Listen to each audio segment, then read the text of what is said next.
Welcome. So today we are going to be talking about the INTJ and how you will do everything based on your personality type, specifically the INTJ today.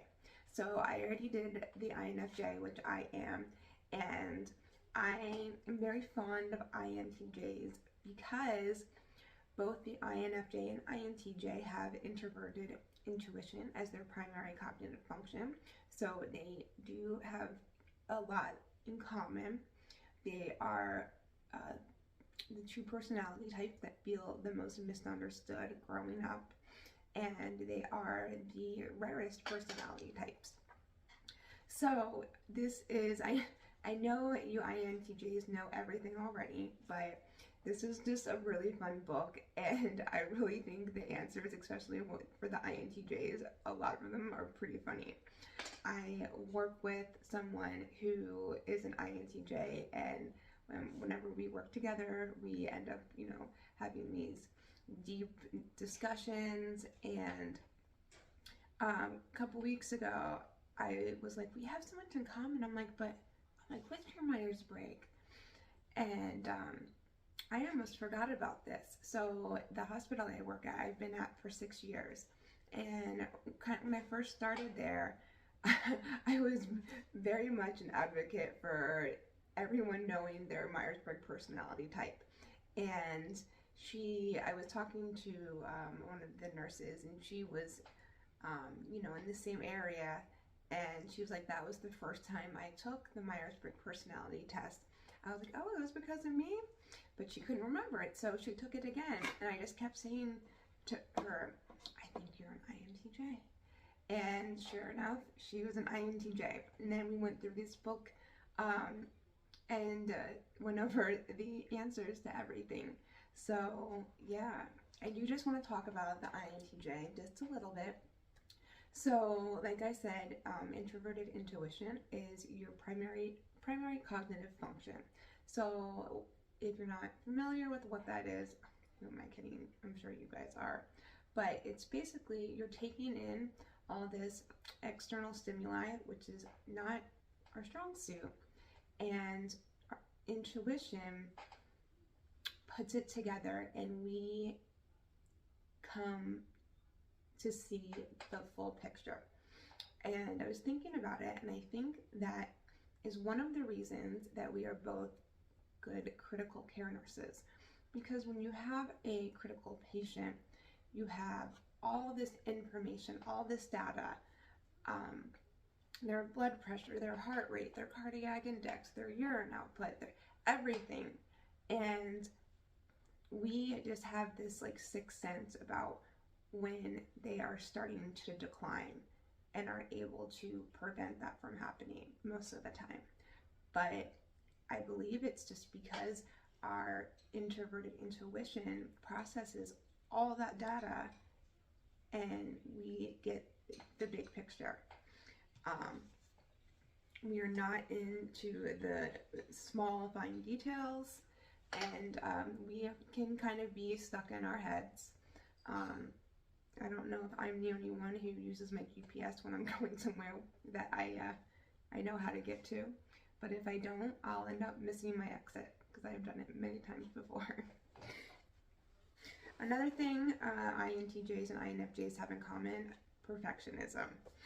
But INTJs are more analytical, and their decisions are based off of logic, unlike the INFJ, whose decisions are based off their emotions. So INTJs are actually the most independent personality type, very independent. So some strengths of the INTJ are rational, informed, independent, determined, curious, and original.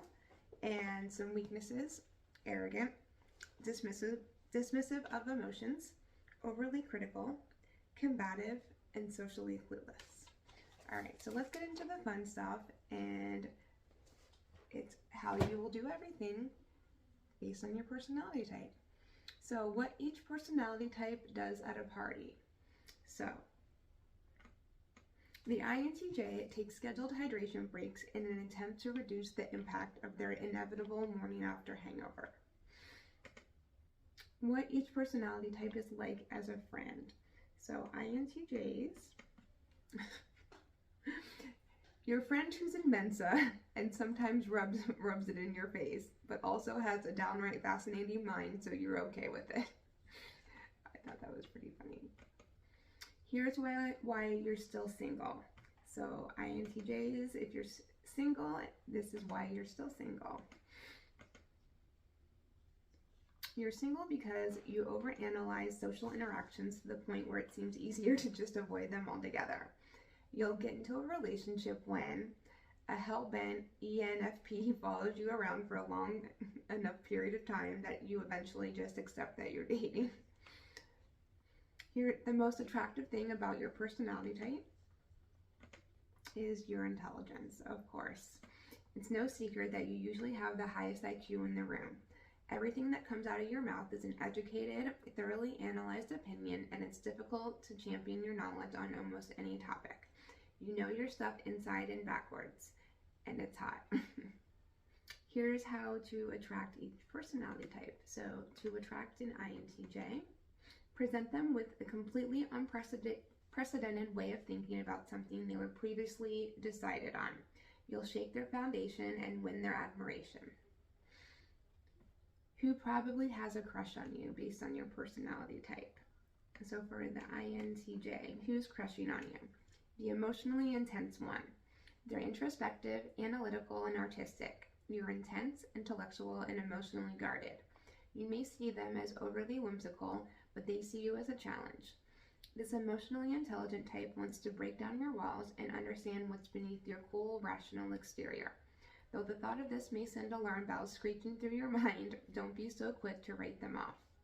They may prove themselves imperative to helping you unlock parts of yourself you never knew existed, and you may just grow immeasurably from it. What each personality type does if they like you. An INTJ lets you touch them without cringing, and or replies yes when asked directly whether or not they like you. Let you touch them. Here is where you should go on a first date. So if you're an INTJ, your first date should be attend a lecture or a TED Talk together. If this sounds boring to your date, they're probably not the date for you. You're all about learning new perspectives, which is why intellectual environments inspire you. You can fuel your minds and then discuss the top topic after the fact. You'll learn more than the usual niceties about one another, and even if the date goes badly, you'll have learned something from the evening, which means it wasn't a waste at all. So at the top relationship deal breaker for an INTJ is dishonesty. INTJs seek the truth at all costs, and their relationships are no exception to this rule. INTJs loathe being duped, lied to, or kept in the dark. They want to make all decisions about their relationships from an informed perspective, and if they feel as though they're lacking that perspective, they'll be quick to leave any partner who won't be upfront and honest with them. The best thing about dating an INTJ is their fascinating minds will make you reconsider the way you think about everything. So what an INTJ does after a breakup is rationalizes the end of the relationship and convinces themselves there was no other possible outcome than breakup, while uncharacteristically drinking or binge eating ice cream. What an INTJ was like as a child. The reserved child who occasionally blurted out something so intelligent their parents and teachers felt genuinely intimidated. So what an INTJ was like in high school. You were a stereotypical nerd. You took advanced placement everything and consistently achieved straight A's. I did as well.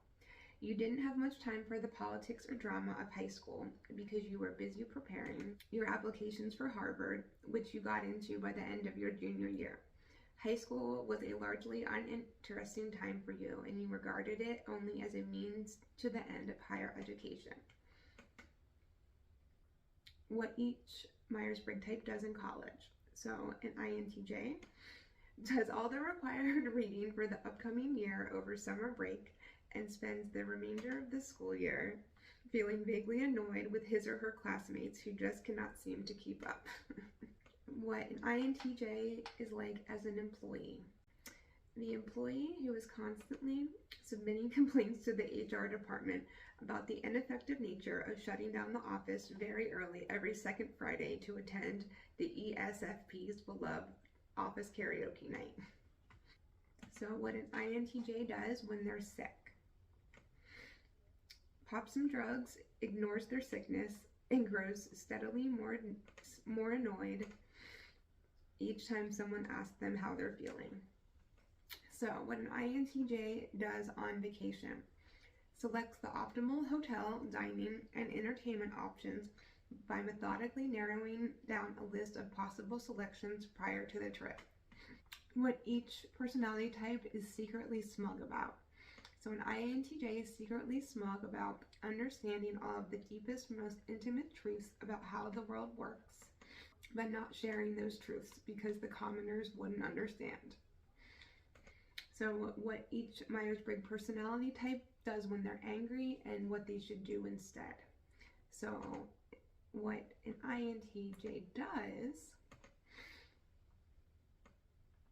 besides the person they're mad at, is incompetent and ices them out. What they ought to do instead. Let the other person know that they've upset them, but that they'd like to hear their side of the situation and to determine a solution to the conflict.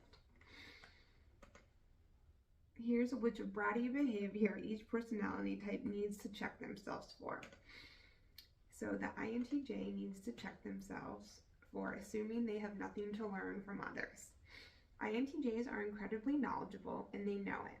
Unhealthy versions of this type are prone to narcissistic tendencies and may altogether refuse to listen to what anyone around them has to say, assuming themselves to be the only competent individual around. This type needs to remember that there are different forms of intelligence and they don't possess them all.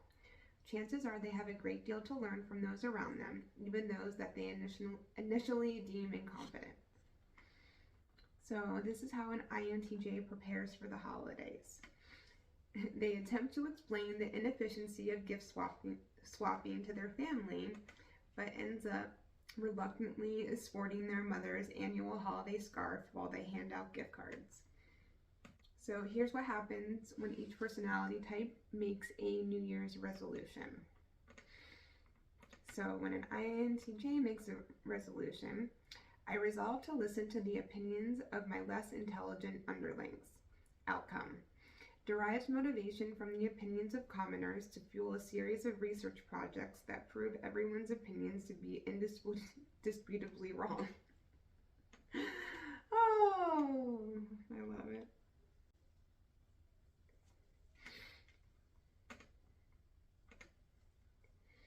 Here's what each type does on a bad day. So what they need on a bad day.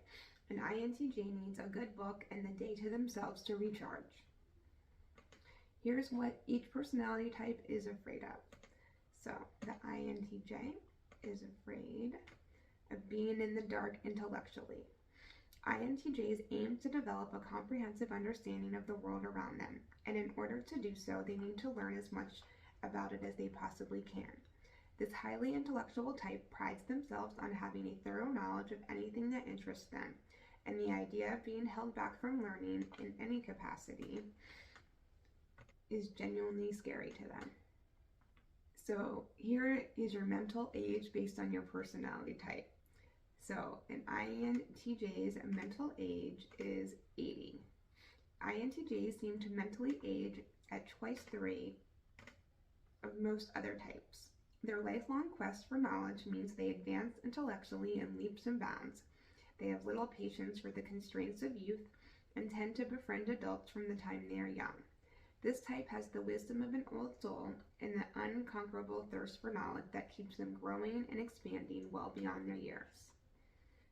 So how each personality type is likely to die. An INTJ dies in a car accident caused by the fact that they were driving too cautiously. The definition of hell for an INTJ is every time you open your mouth to say something intelligent, something entirely idiotic comes out instead. So the definition of heaven for an INTJ is a world that automatically adapts to every new realization they have about how things ought to work without them having to implement a thing. So what exhausts the INTJ? The INTJ is exhausted by improvisation. INTJs are the ultimate planners. They ruthlessly map out how they're going to behave in future situations and glean energy from determining the best of all possible approaches. Though they are capable of improvising when they need to, the INTJ will rapidly lose energy if they must act without deliberating for a significant period of time. They are big picture thinkers, and they need to put everything into perspective before they feel completely comfortable taking action. So, how to motivate an INTJ? Tell them that nobody can figure out the best way to get it done. INTJs are the ultimate optimizers. They are able to pinpoint the most efficient way to do just about anything, and they often grow frustrated by others' blatant inability to do the same. If you want a task done in the best way possible, give it to an INTJ and let them know that you're relying on their competence.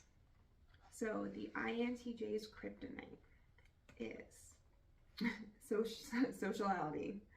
INTJs are brilliant individuals who can reason their way through just about any situation, except social situations.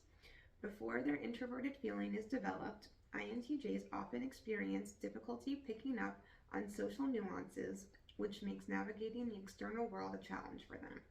They may see a clear path to the implementation of their goals, but if they must network or win over people to get there, they will experience difficulty along the way. Socialization is the one realm that logic does not always apply to, and therefore it is INTJ's personal kryptonite. So the INTJ's superpower is clarity. The INTJ's greatest strength lies in their ability to remove the outside noise from their perceptions of the world and get right down to the heart of any given situation. This type sees things clearly, intuitively, and precisely, naturally understanding how the world works in a holistic framework. If INTJs were superheroes, their greatest strength would be in their ability to intuitively understand how the world around them functions, while everyone else remains caught up in the mundaneness of day-to-day living. What we forget to thank each Myers-Briggs personality for. So we forget to thank INTJs for sharing your unique worldview with us with patience and depth. And lastly, where you should live. So if you are an INTJ, the best place to live for you would be Seattle. As the most highly educated and most literate city in the United States, I did not know that, Seattle offers an ideal fit for the cerebral INTJ.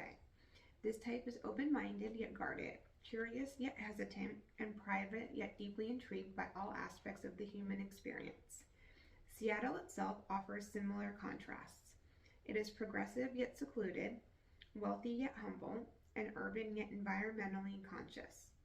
INTJs find themselves perfectly at home in this progressive city as the science and technology fields attract NT types in hordes.